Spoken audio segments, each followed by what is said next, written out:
आइए श्याम प्रेमियों, आज एक ऐसे भगत की कहानी सुनाते हैं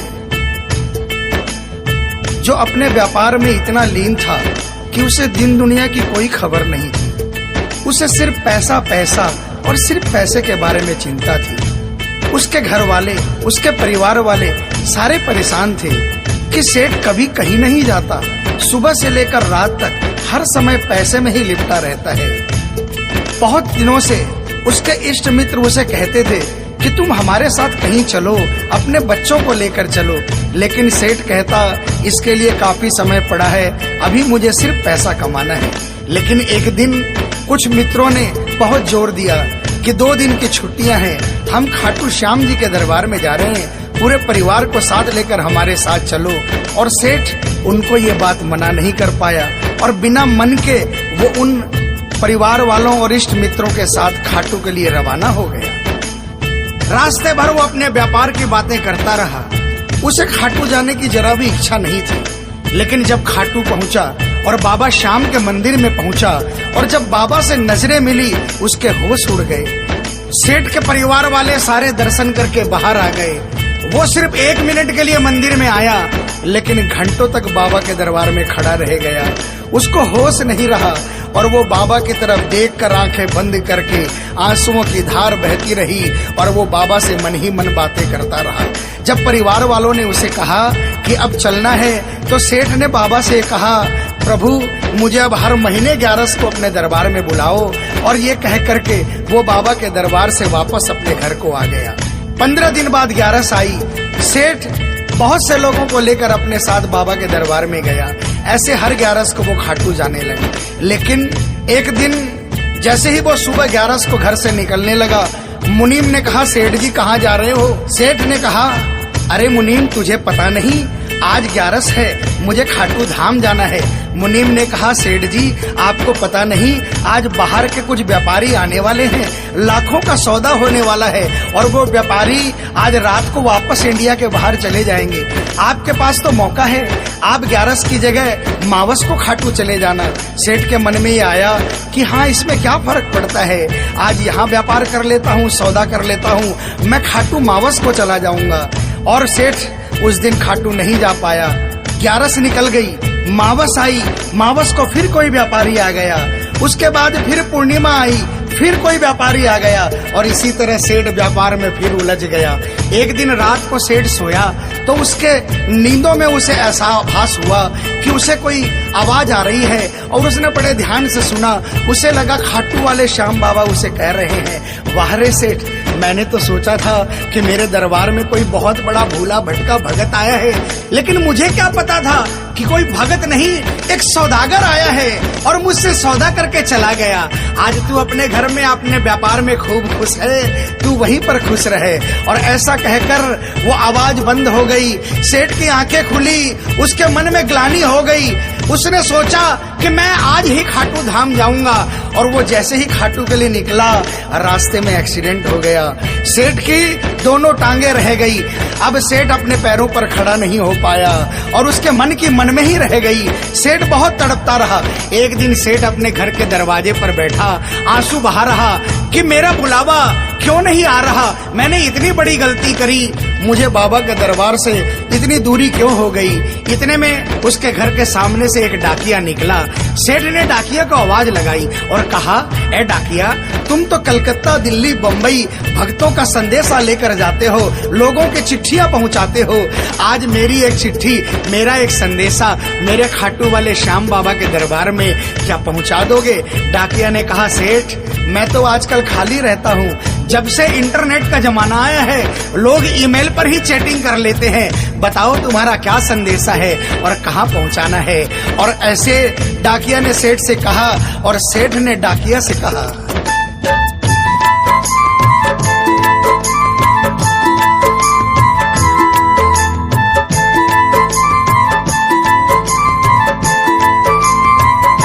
डाकिया जा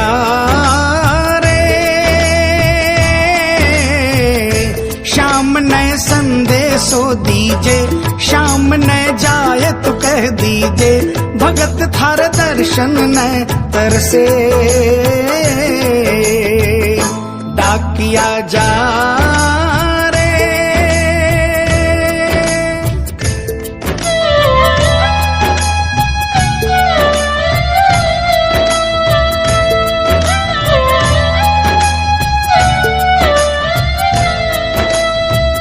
डाकिया ने कहा, सेठ आपका संदेशा तो मैं पहुंचा दूंगा, लेकिन मुझे ये तो बताओ कि आपका संदेशा पहुंचाना क्या है। जहां मुझे संदेशा पहुंचाना है वहां का ठिकाना क्या है। और डाकिया ने कहा,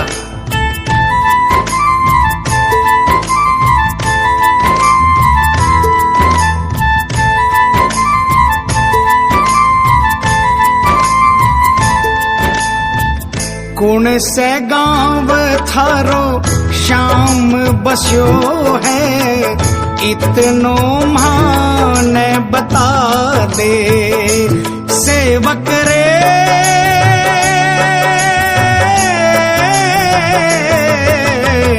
घर तेरे पास है कोई निशानी, माने तू दिखला दे। कैया जानूंगा पहचान, मैं हूँ छोरो अनजान। कैया जानूंगा पहचान, मैं हूँ छोरो अनजान। कैया शाम शु होसी मिलन, डाकिया जा रे।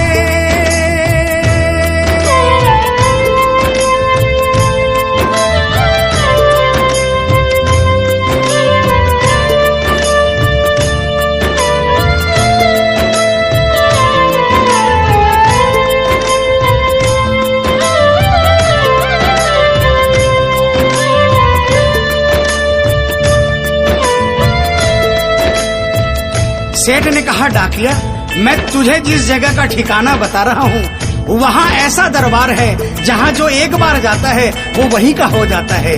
उस दरबार की खासियत है जो वहाँ पर पहली बार जाता है उसके काम बन जाते हैं। सुन वहाँ का ठिकाना क्या है।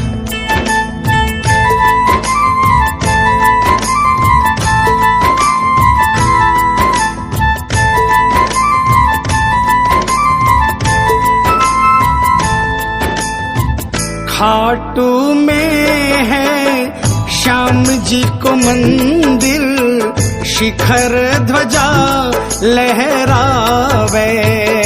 डाकिया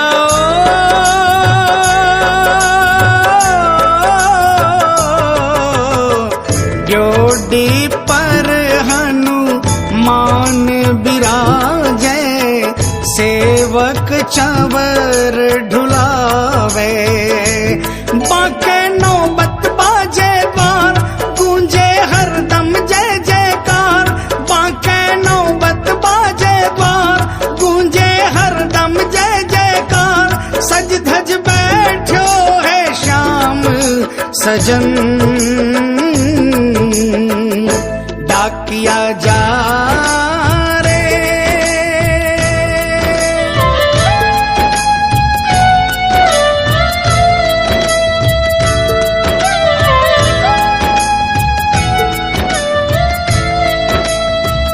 डाकिया सेठ जी के यहाँ से निकल जाता है और वो खाटू धाम के लिए प्रस्थान करता है।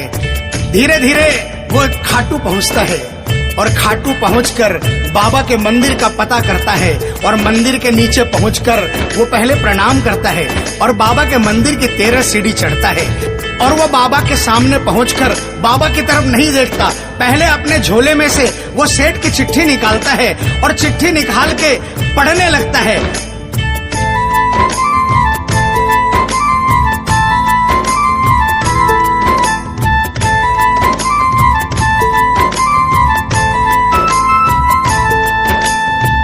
पहुँच गयो दरबार श्याम के, बोलन लाग्यो संदेशो। बाबा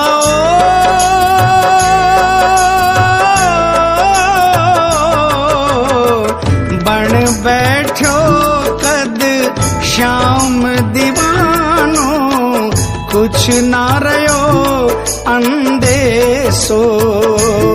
आखड़ ल्यासू बरसी धार, जैया सावन की फुहार।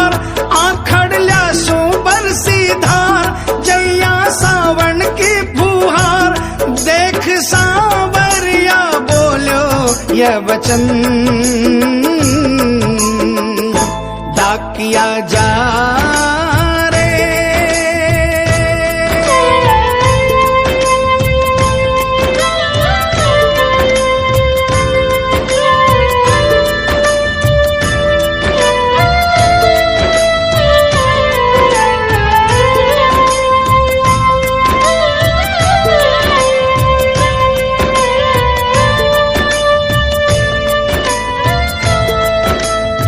जो ही डाकिये ने सांवरे सेठ की तरफ देखा, उसके होश उड़ गए, उसकी आंखें बंद हो गई, आंखों से आंसुओं की अविरल धारा बहने लगी। उसको ऐसा महसूस हुआ सपने में जैसे कि कोई श्याम प्रभु सिंहासन से उतर कर आ गए। उसे अपने गले से लगा लिया और डाकिये से कहा, कैसे हो डाकिया? डाकिया प्रभु के चरणों में गिर गया, कहा, प्रभु आज मैं धन्य हो गया, इतने वर्षों तक आपके दरबार नहीं पहुंचा, आज सेठ जी के कारण मैं आपके दरबार में पहुंच गया। अब मुझ पर इतनी कृपा कर दो, मुझे अपनी शरण में रख लो। लेकिन बाबा ने कहा, नहीं बेटा, मैं तुझे अपनी शरण में रखूंगा, लेकिन अभी तुझे मेरा एक छोटा सा काम करना है। जिस सेठ ने तुझे ये संदेशा देकर भेजा है, अगर उसके पास मेरा जवाब नहीं गया तो वहाँ जीते जी मर जाएगा। तू मेरा एक छोटा सा काम कर दे, वापसी संदेशा तू उस सेठ को जाकर दे दे। और बाबा ने कहा,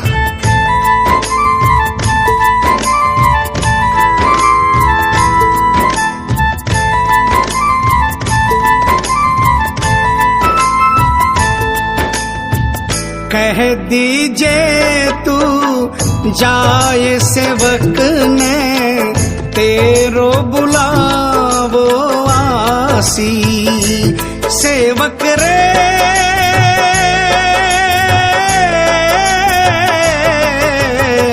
सबकी आस पुराऊं तो तू कैया रह पासी। तेरी सारी जानू बात पूरी करशू मन की आस, तेरी सारी जानू बात पूरी करशू मन की आस, पर बढ़ा मेरे कानी कदम डाकिया जा रे। संदेशो सेवक ने दीजे, सेवकिया राह तेरी निरखे। संदेशो सेवक ने दीजे, सेवकिया राह तेरी निरखे। सेवक संदेश ने तरसे, डाकिया जा रे।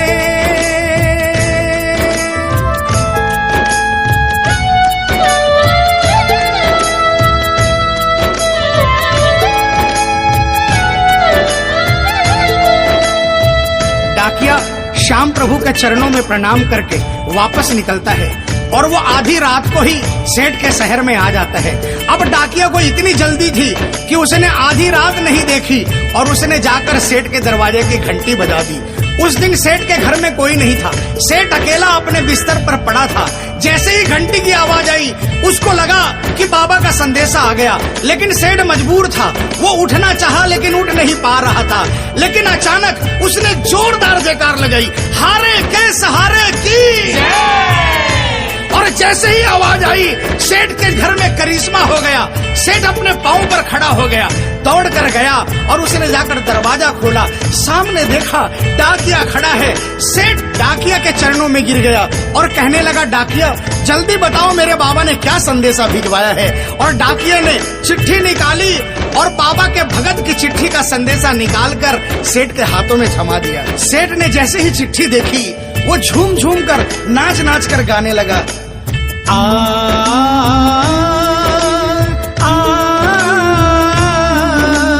आ, आ, आ,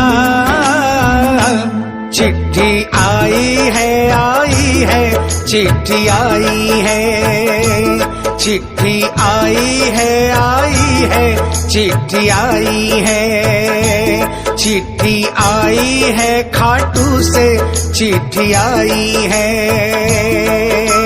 बड़े दिनों के बाद मेरे श्याम धनी को आज, अरे बड़े दिनों के बाद मेरे श्याम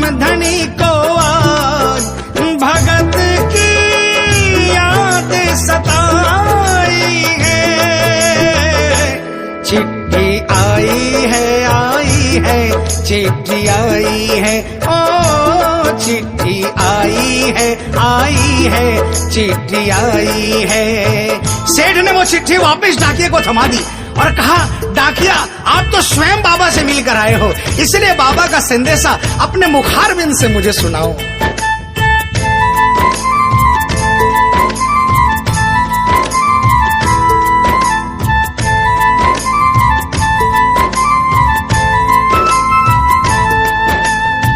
सुन संदेशो सांवरिये को, मनड़ो घणो हरसायो। बाबा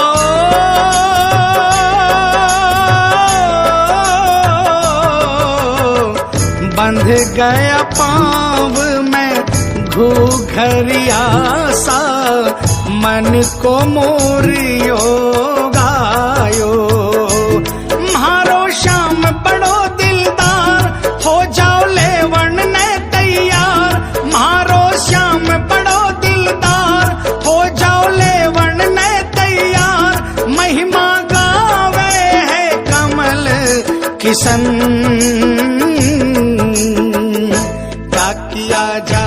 आप सभी श्याम प्रेमियों से जो कभी खाटू नहीं गए, जिन्होंने बाबा का नाम सुना है और जिन्होंने नहीं सुना, उन सबसे निवेदन, जो कभी खाटू नहीं गए वो एक बार हमारे बाबा श्याम के दरबार में पहुंचिए। ये वो दरबार है जहां हारे हुए को जीत मिलती है, जहां लोग हार कर आते हैं लेकिन हार कर वापस नहीं जाते, जहां हर हारे का सहारा होता है। चाहे कैसा भी कोई क्यों ना आता हो, बाबा श्याम हर आने वाले को गले लगाता है, उसको काम पूर्ण करता है और उसे खुशहाल करके अपने घर को भेजता है। बोल खाटू नरेश की, बोल हारे के सहारे की।